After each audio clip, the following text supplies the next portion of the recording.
I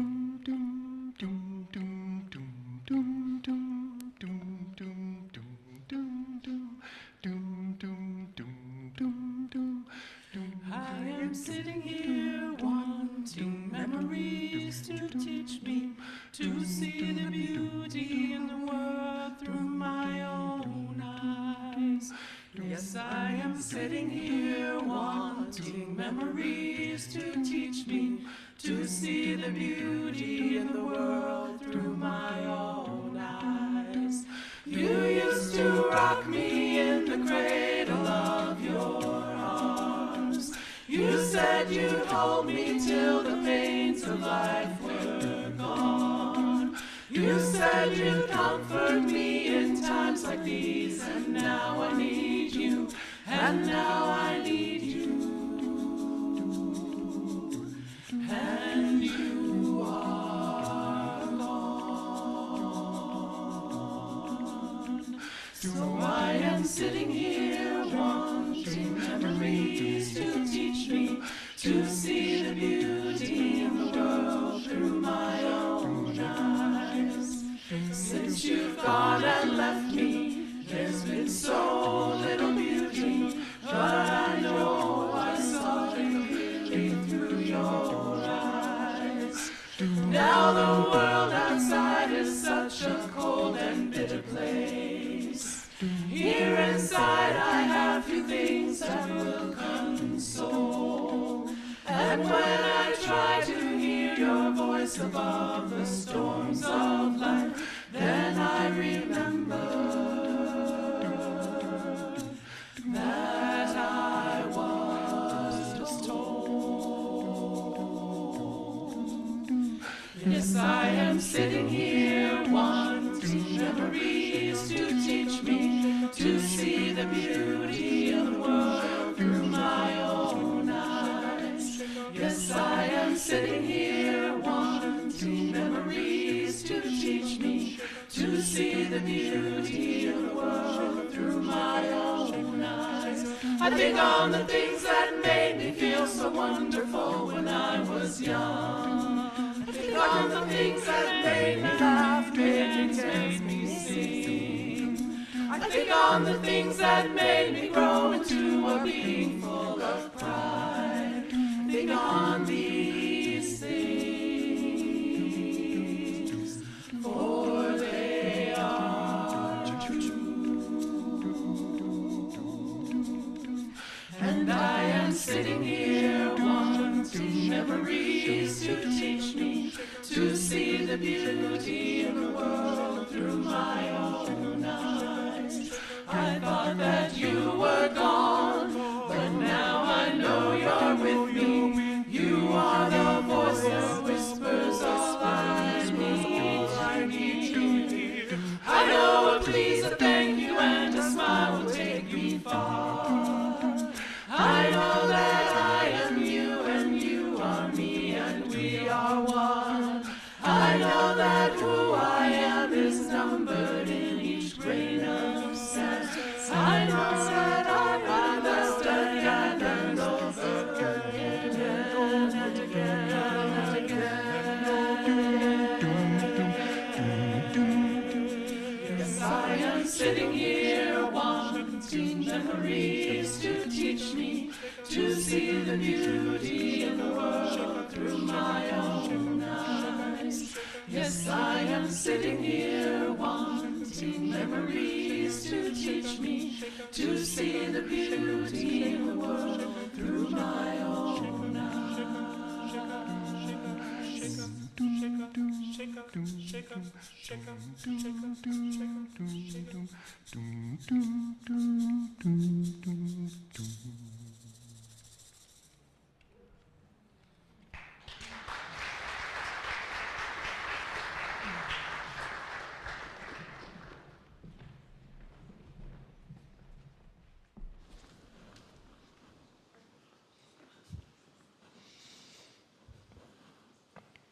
Wow. That was amazing. Good morning. And welcome to the Boulder Valley Unitarian Universalist Fellowship. and welcome to our annual celebration of National Coming Out Day, which is usually celebrated on October 11th. I'm Kelly Logidice, she, her, your worship associate for today, and I'm joined by Clara Kelly and Daniel Fields. Today's music is provided by Tad and the Chamber Choir. And our amazing tech team is Deborah Mensch, Scott Yeomans, and Kathy Partridge. As I say the welcome words today, I invite those of you on Zoom to shift into gallery mode and scroll through the screens so you can experience the beauty of this congregation. Those in person, look around and open your heart to welcome everyone here. You are welcome here today in all the beauty of languages. Oh, we're all ready to welcome, aren't we? Hold on. We are all welcome here today in all the beauty of languages, cultures, skin tones, shapes and sizes, gifts and challenges that come together in your uniqueness. You are welcome here. In all the ways you experience and express gender, you are welcome here. In the beauty that is who you love and how you love, you are welcome here. In all the ways you make your living and the places you are from, you are welcome here. With all the traditions that inform your spiritual life, you are welcome here today. And no matter how long you've been away, nor how soon you will return, you are welcome here. Whether you come with laughter in your heart or tears, you are welcome here. And you are invited to join us with a curious mind, a loving heart, and willing spirit. We welcome you today. We acknowledge that the land surrounding us is the stolen territory of the Arapaho people, and that many native peoples roamed freely on this land for millennia before the arrival of white settlers. And we commit ourselves to being a center for spiritual exploration and justice making, and to anti-racism and anti-oppression work within and beyond our congregation. I want to invite Reverend Lydia up for a little announcement.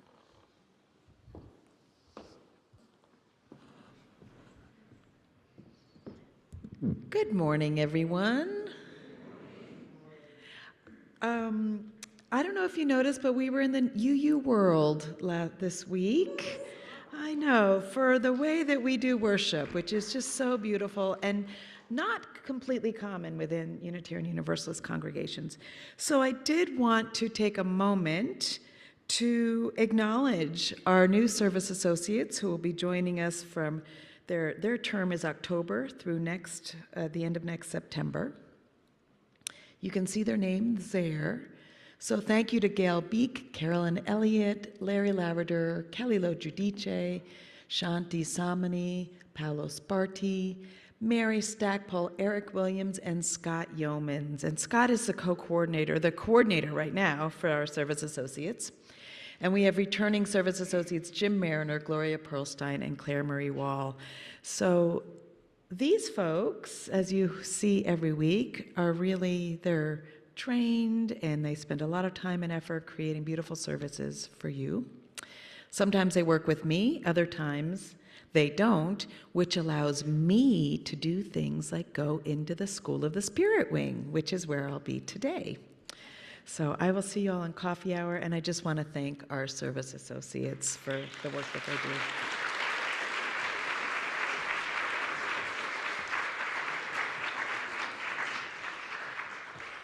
And Constance Holden has a really important announcement.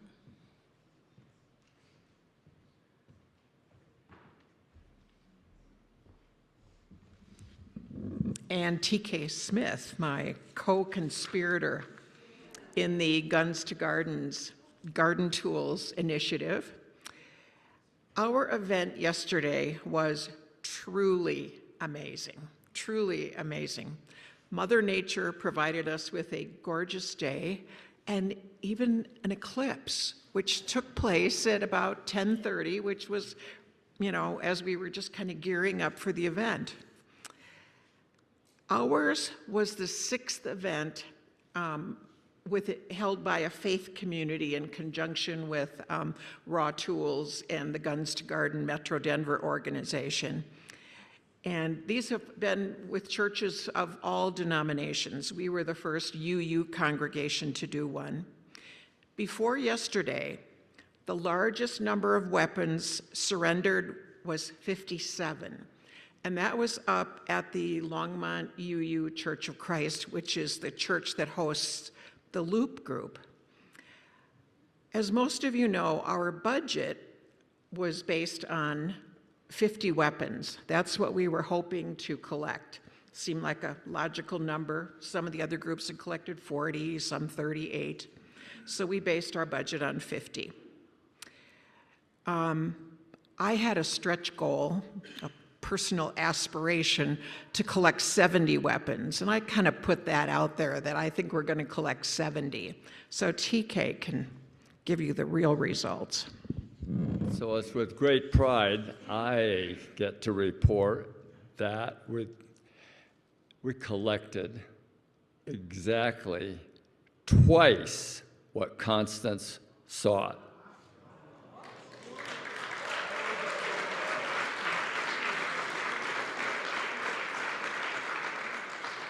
That's right, an astounding 140 weapons.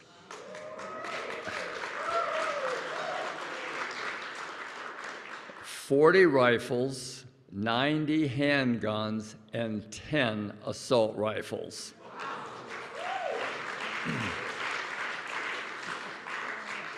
This would not have been possible without the huge support from all the volunteers. Of the 60 plus, more than 30 came from this congregation. We had many donors, as you know, from the congregation and from the Faithify site, and it was an outstanding event, and the people who handled the equipment, the chop saws, they stood on their feet for 2.5 hours, doing nothing but grinding. It was exciting. So it was easy to serve as co-chairs of this event, and the fantastic and terrific support of all of you. So thank you very much.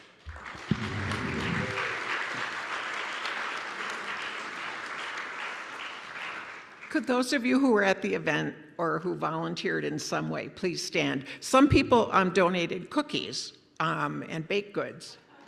Okay.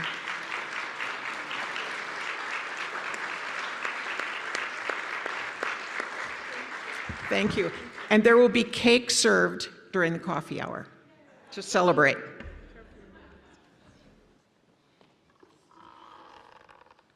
Wow, what an amazing community we have. So, if you are new here, we're glad you found us and hope that this community, whether you're with us in person or virtually, you can experience that warmth and love. Please come back a few times to really get to know us. We have many opportunities during the week for social connection and spiritual growth, and those on Zoom can check out the links in the chat to help you get connected. Those in person, you can stop by the welcome table in our foyer for fellowship info and our newcomer form. It's also in the QR code in the back of the hymnal. Everyone on Zoom is welcome to stay for casual conversation after the service. If you are here in person today, you are welcome at coffee hour in the fellowship for that cake. If you're joining us on Zoom, feel free to greet each other in the Zoom chat, and if you're a newcomer, let us know so we can greet you. We love to know who is among us. And now, those of you in the sanctuary, please take a moment to greet your neighbor.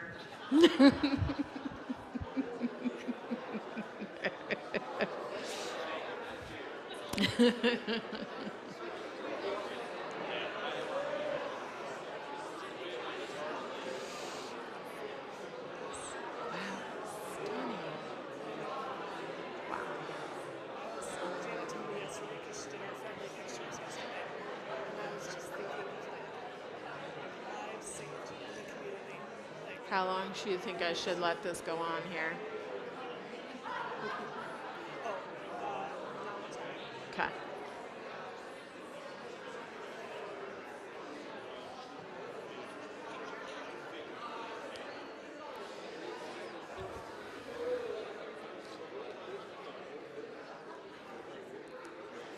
All right. We are a wonderful, chatty social group. But let's get ready to light our chalice. If you have a chalice at home, you can light it with me as Clara lights our fellowship chalice. And so we know where all our chalices are. Please write in the chat, chalice lit in, and then the name of your town. Please join me in saying the words with me as Clara lights our chalice. We light this chalice for the warmth of love and the light of truth and the energy of action. Thank you.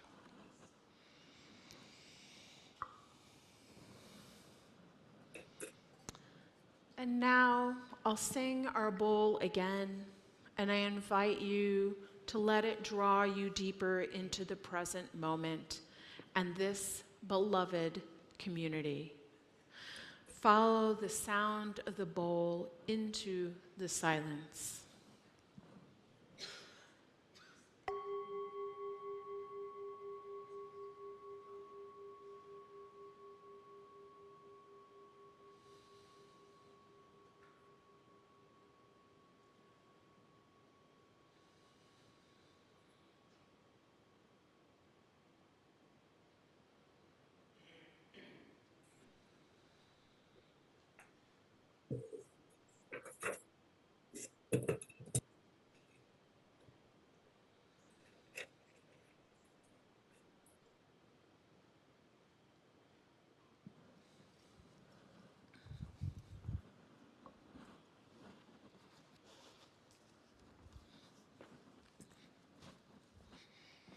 So Coming Out Day was founded by gay rights activists Robert A. Berg and Jean O'Leary in 1988, right in the middle of the AIDS crisis.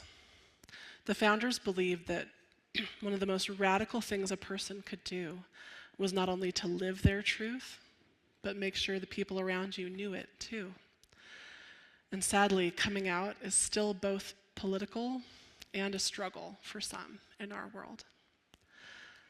I'm sure you all will believe me when I say that my job as a teacher gets harder every year. I know especially the teachers and school staff out there will believe me.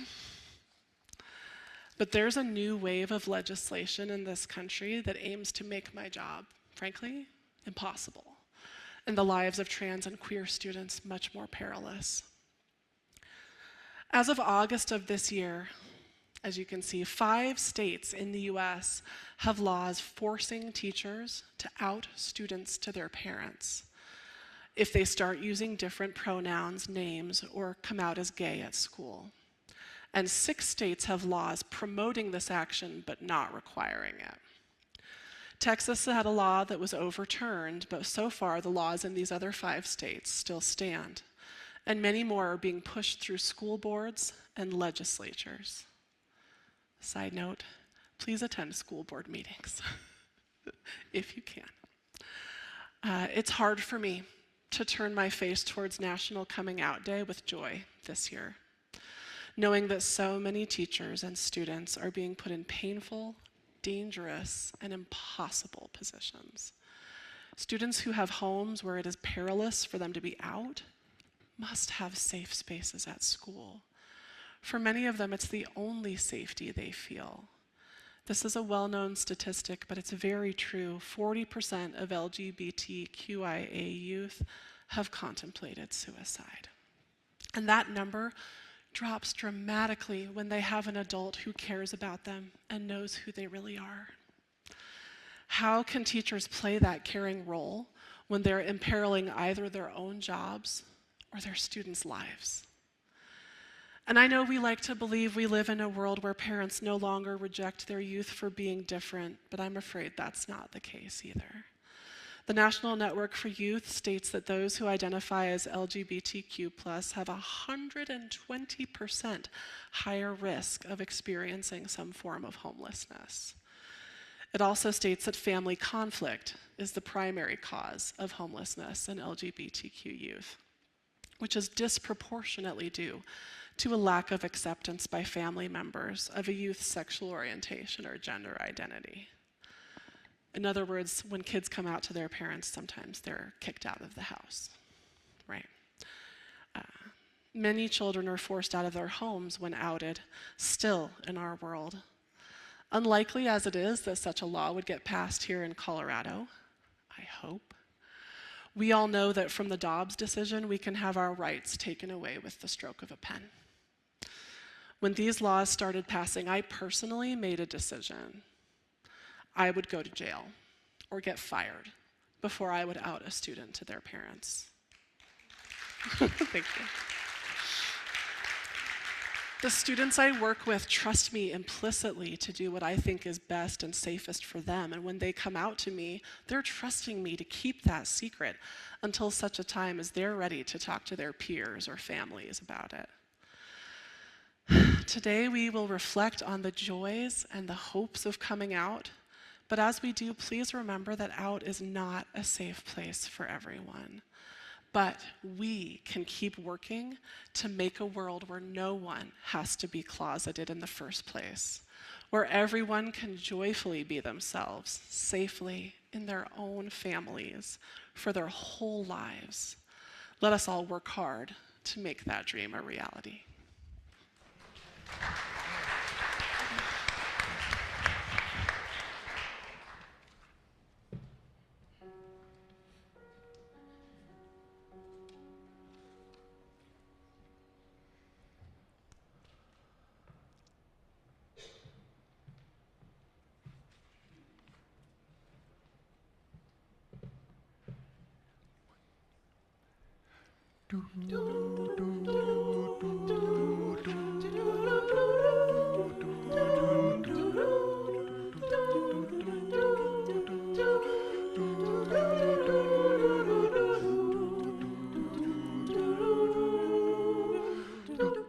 I close my eyes and I can see a world that's waiting up for me, that I can call my own.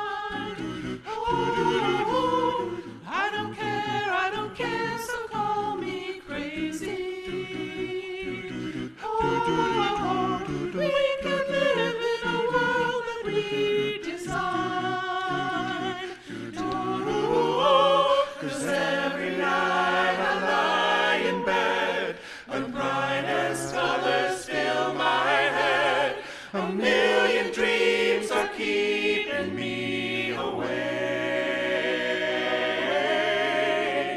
I think of what the world could be, a vision of the one I see. A million dreams is all it's gonna take. Oh, a million dreams for the world we're gonna make.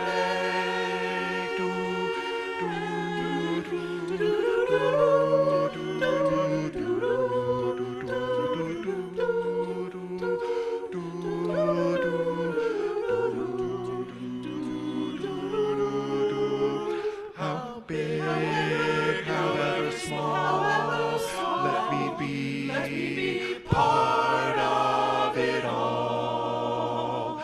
Share your dreams with me, 'cause every night I lie in bed, the brightest colors fill my head. A million dreams are keeping me awake. I think of what the world could be, a vision of the one I see. A million dreams is all it's gonna take. Oh, a million dreams for the world we're gonna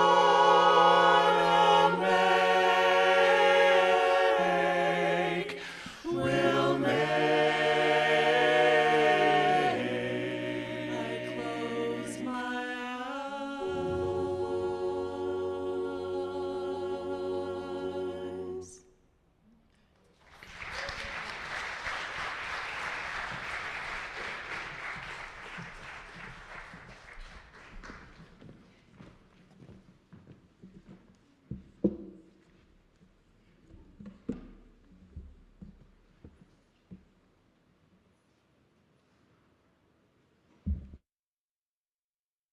Good morning.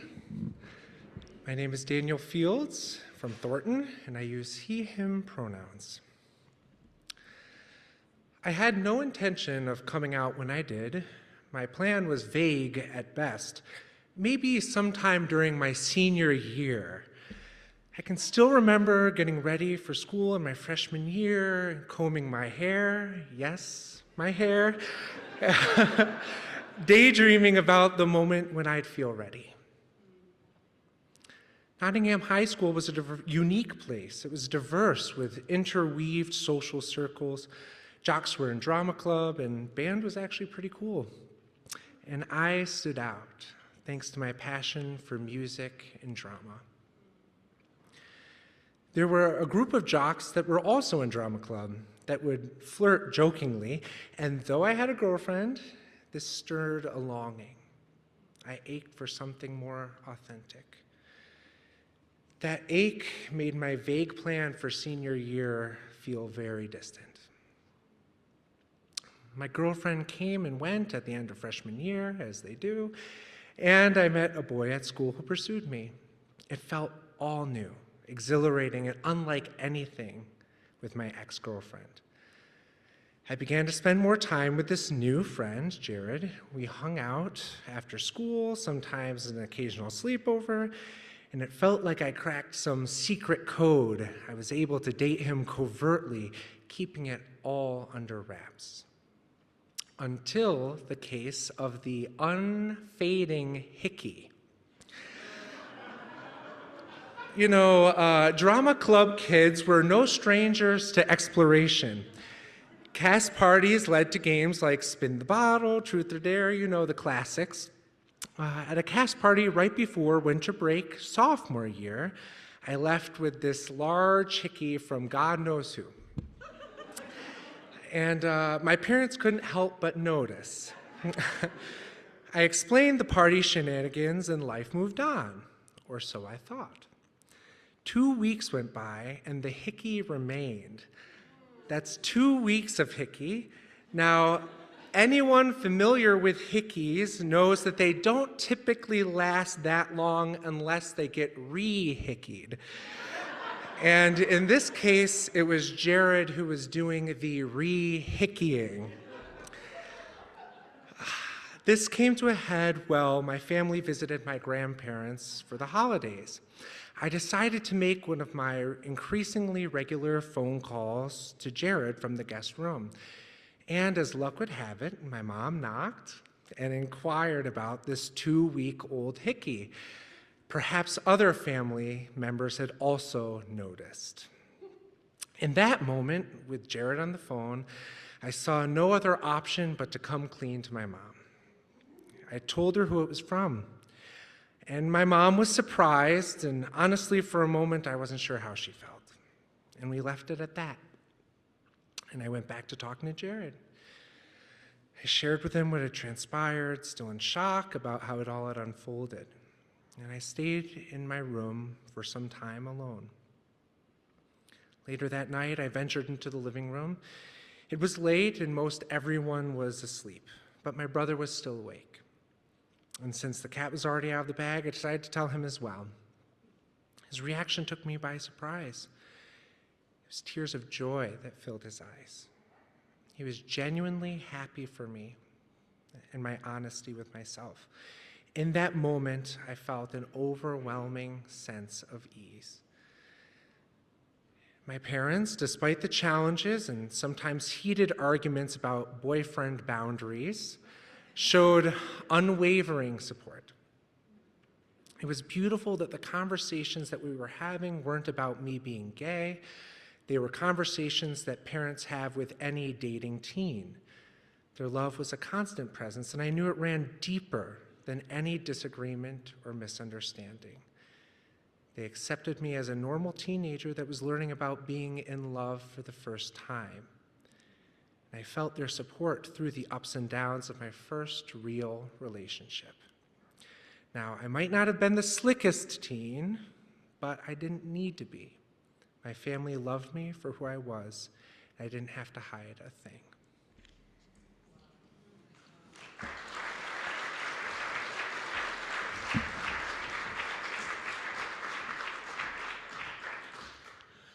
I apologize. I should have said before that my name is Clara, and I use she, her pronouns. So, backing up on that. Each week, we remind ourselves of the abundance in our lives and this community by giving half of our plate away to those organizations that share our values. Today, the half plate is for our annual Boulder County Crop Hunger Walk to support Church World Service and help families who are struggling with hunger in Boulder County and the world. Our fellowship has participated for over 26 years. Whoa. And for the last several years, we've also had a team in Barcelona, Spain. Participants walk for food, water, shelter, safety, and other things that we may take for granted. Hungry people in Boulder County and around the world are counting on us. You can text your donation at the number on the screen, or if you're in the fellowship today, you can place a donation in the offering plate as it passes. Please give generously, as you so often do. As our musical reflection begins, we invite you to reflect upon and write in the chat, if you're on Zoom, your answer to this question: what are ways you can support our LGBTQIA Two-Spirit community?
for the work of the fellowship, bringing love, reason, compassion, and justice to this world, and for our annual crop walk, we dedicate our offerings.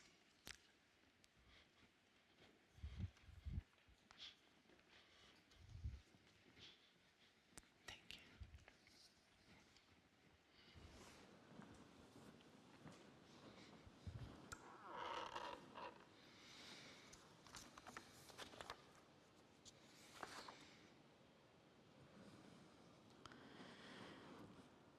As she pointed her finger directly at me, she said, "I am here to teach all you straight people."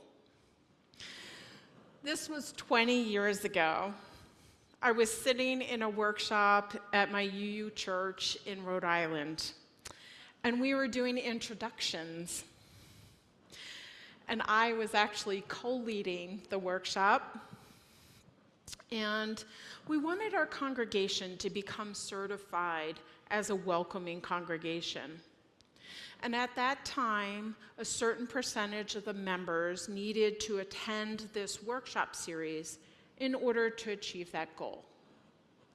So here we were doing introductions, and Naya, one of the lesbian attendees, looked at me and said, "I am here to teach all you straight people." So, my first reaction came from my years of leading groups. I thought, this participant is going to be a challenge. And my second reaction was, little does she know. See, I identify as bisexual. Not many in that Rhode Island congregation knew my own orientation. Our church was small, under 100 people. And as I prepared to lead that workshop, I delved into the readings and activities, and I realized I had been identifying as bisexual for a long time, but not really spoken that truth to many people. Even though our UU church was a seemingly safe space. For example, one of my lesbian friends said that the church was the only place they held hands with their wife and hugged each other in public, since nowhere else felt safe. Yet, still, I hesitated to come out with my true orientation, since I knew that bisexuals were often ignored and excluded from queer spaces.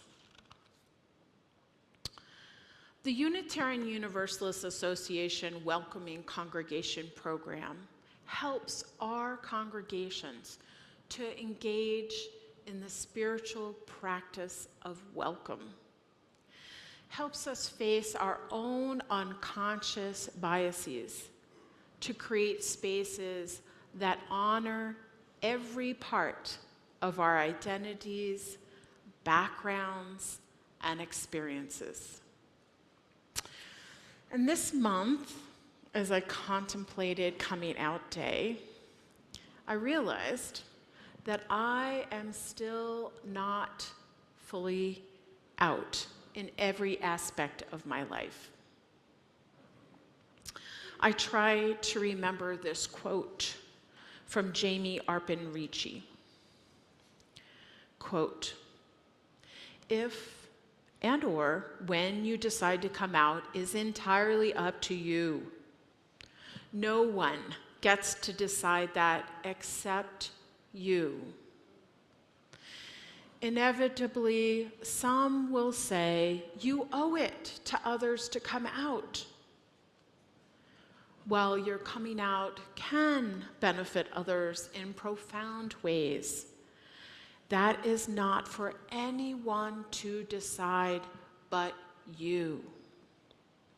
And remember, coming out is an ongoing process. with stages that take time and discernment, unquote. There are some family members that I will never tell, since it doesn't feel safe to me due to their fundamentalist Christian beliefs. My neighbors don't know. In my business as a massage therapist, I am not out with my clients. Some of my clients know I'm married to a man, and most assume I'm heterosexual, and I do not correct them. Not everyone in this congregation knows I am bisexual, because most of you have seen me in a seemingly heterosexual relationship with my husband, Scott. Well, I guess that's out of the bag now.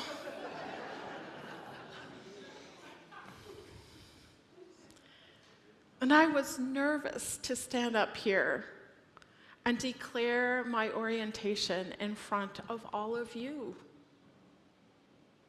I've only done that in a small group before. I was anxious of how I would be received, even though my brain knows that this fellowship is a welcoming place. And I worried about whether my bisexuality would be the defining characteristic for you all. Dan Pierce says, quote, "The world is so obsessed with defining sexuality for everyone and attaching labels to it. Anytime any person openly leaves the sexual norm, their sexuality becomes, more often than not, the absolute defining characteristic of that person. It becomes the first thing people think about, and often the first thing they mention. Every other part of that person all but disappears," unquote. My hope is that you continue to embrace the complexities of me and in each of us. Some might think that my ability to pass as heterosexual is a privilege. And yes, there are times that I'm relieved that I can hide.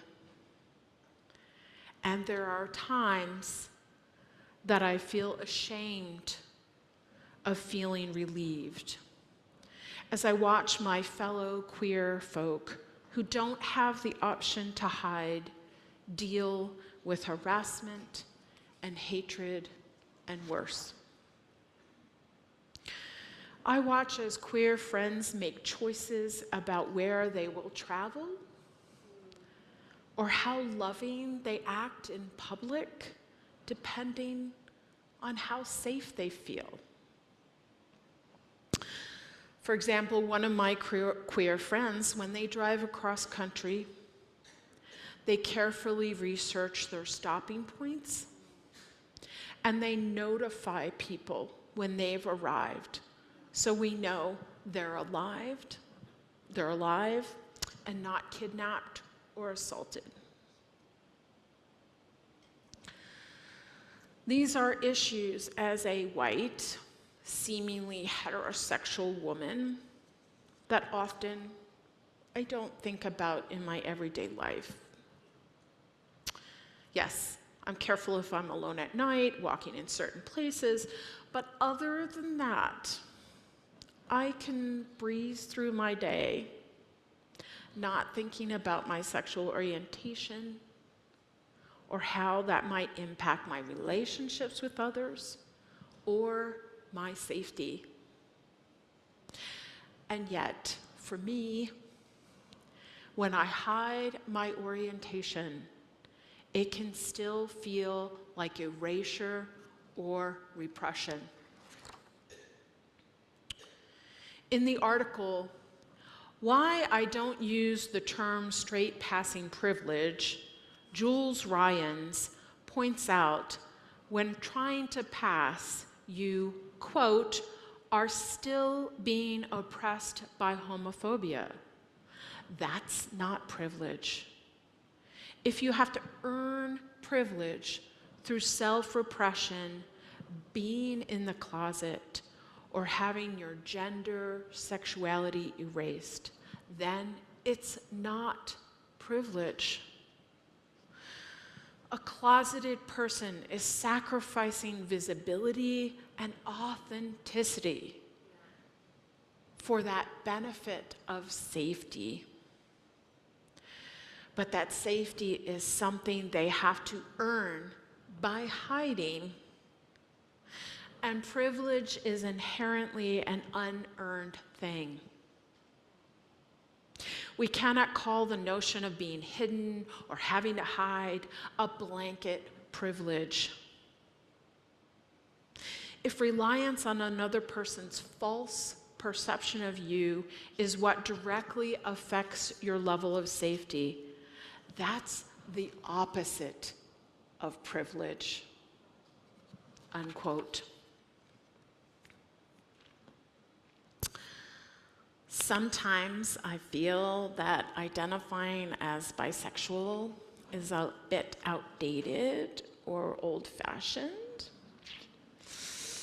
And then a friend told me recently that her 5th grader is openly identifying as bisexual. How amazing for that youth to feel comfortable and safe enough to live their authenticity. So many of my younger peers don't see attraction as binary, but more on a spectrum, and more about who the person is rather than their gender or orientation.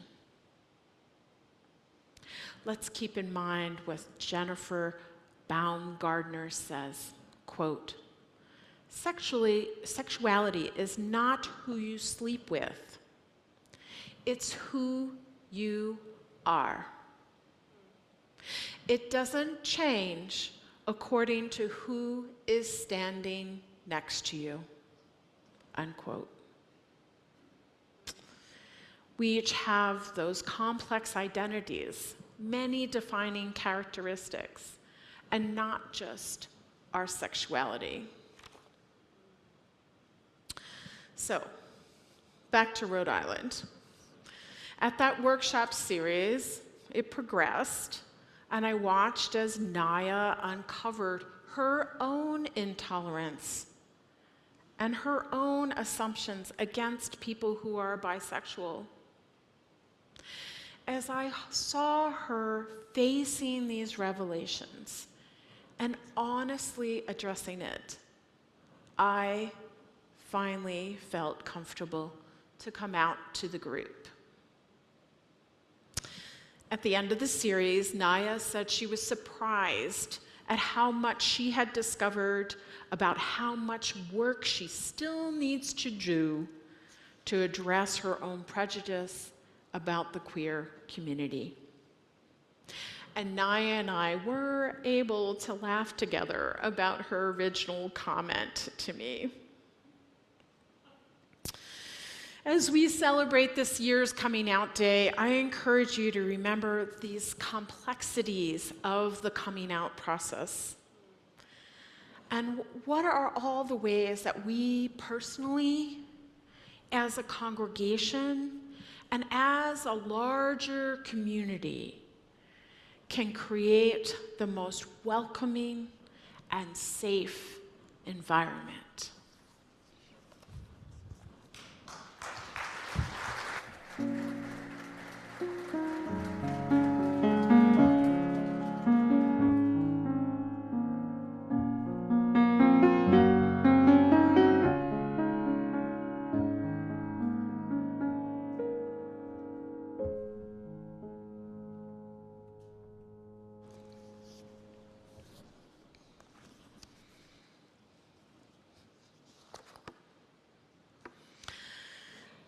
And now, I invite us into our time of community connection, our time of sacred sharing.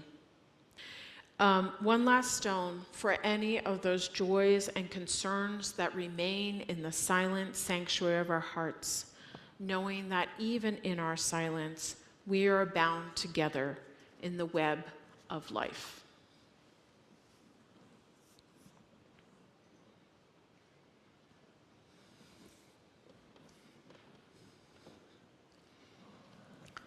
Dear ones,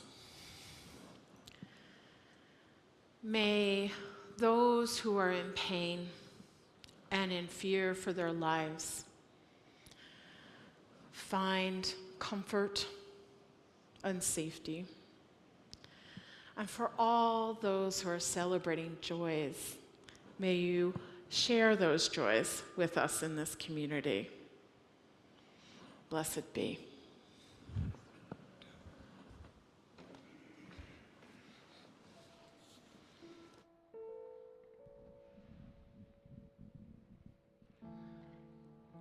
Well, we do get to make some music all together today, but just once, so really make it work.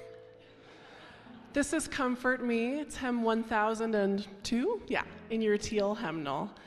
If your body's up to it today, you can rise. If not, you can rest, but let's all sing together.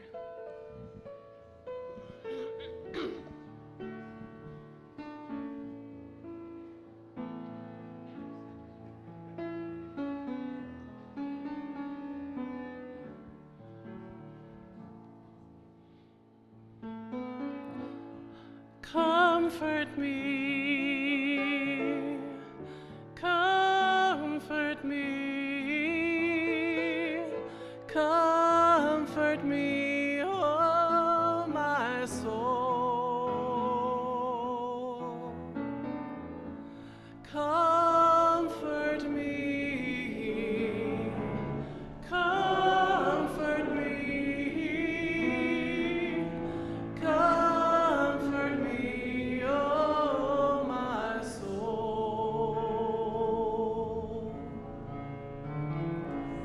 Sing with me, sing with me, sing with me, oh my soul. Sing with me, sing with me, sing with me, oh my soul.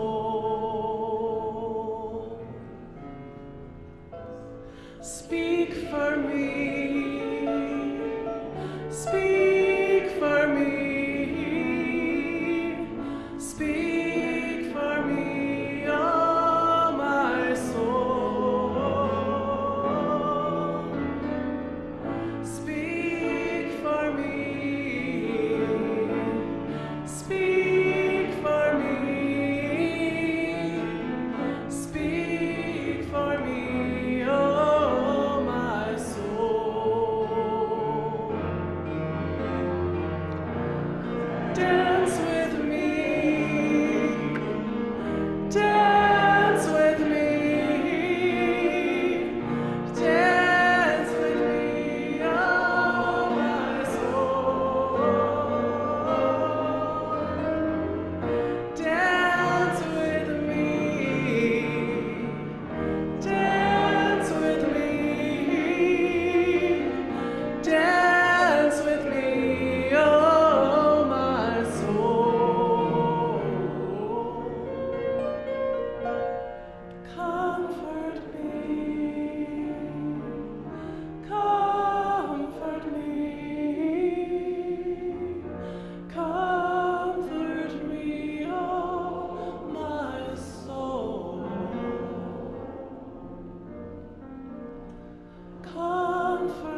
Woohoo!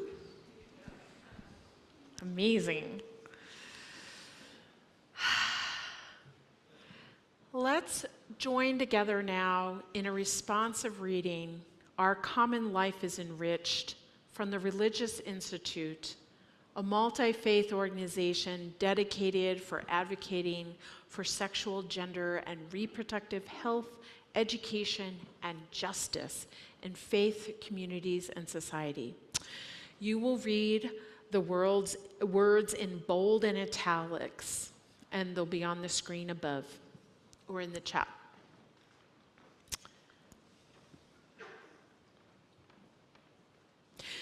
We are grateful for the gift of our lives and the gift of other people in our lives.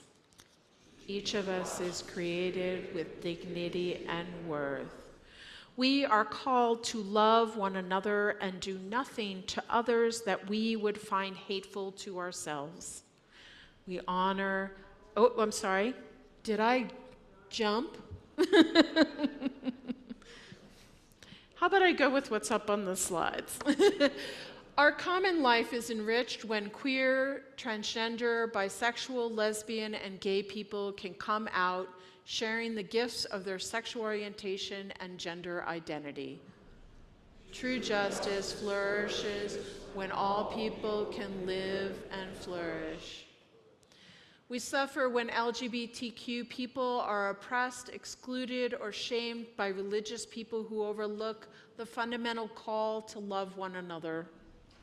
Love does not exclude. We are all worthy. May we work to build a world where all people are celebrated and loved.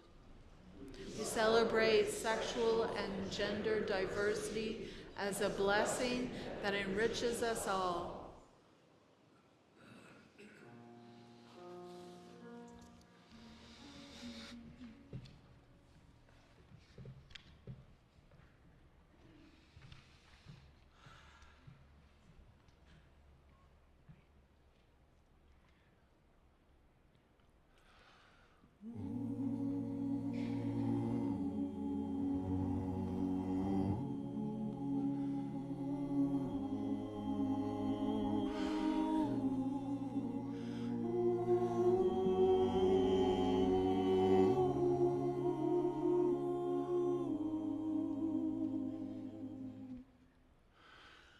Grant us gentleness and power.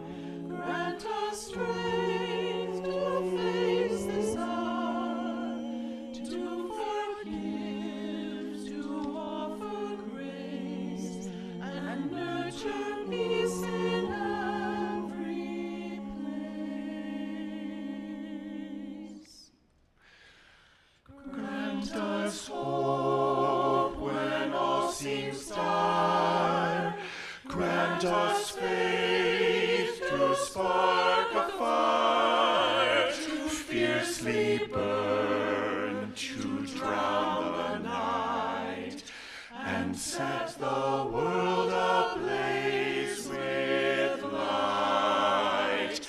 And when we meet resistance, and our call puts us in danger, grant us patience and persistence to stand up for friend and stranger. Grant us courage to be kind. Grant us singleness of mind to free the world from hate and fear. So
and fear, so only love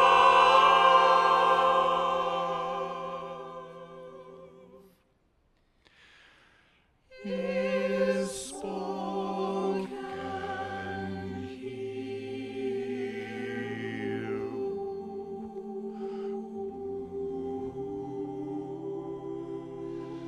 Love is spoken here.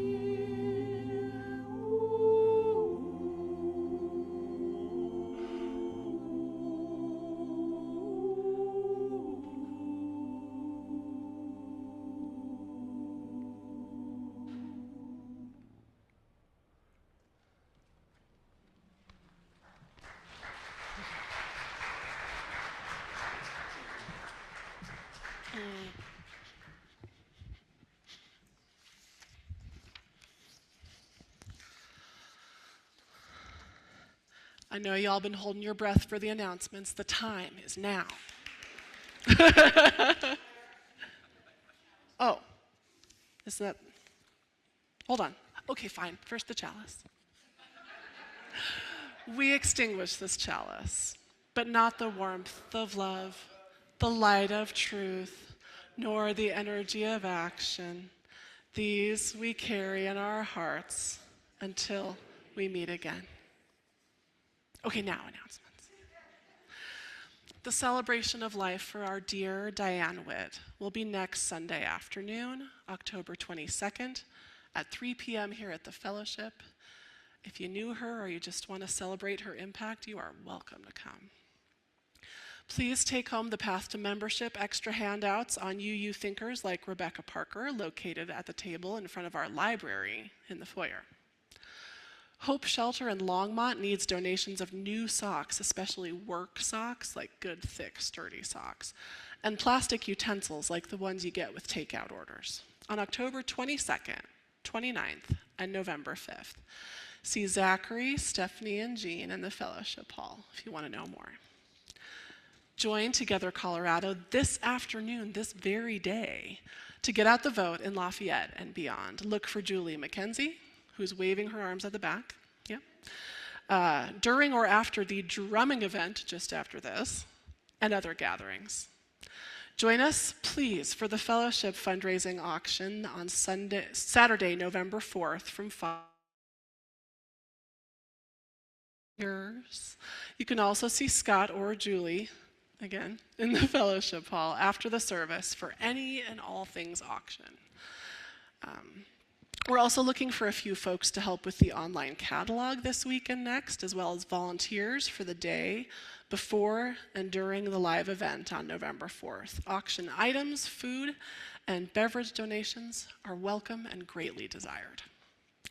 No inquirer session today. Join us instead outdoors for a free djembe concert.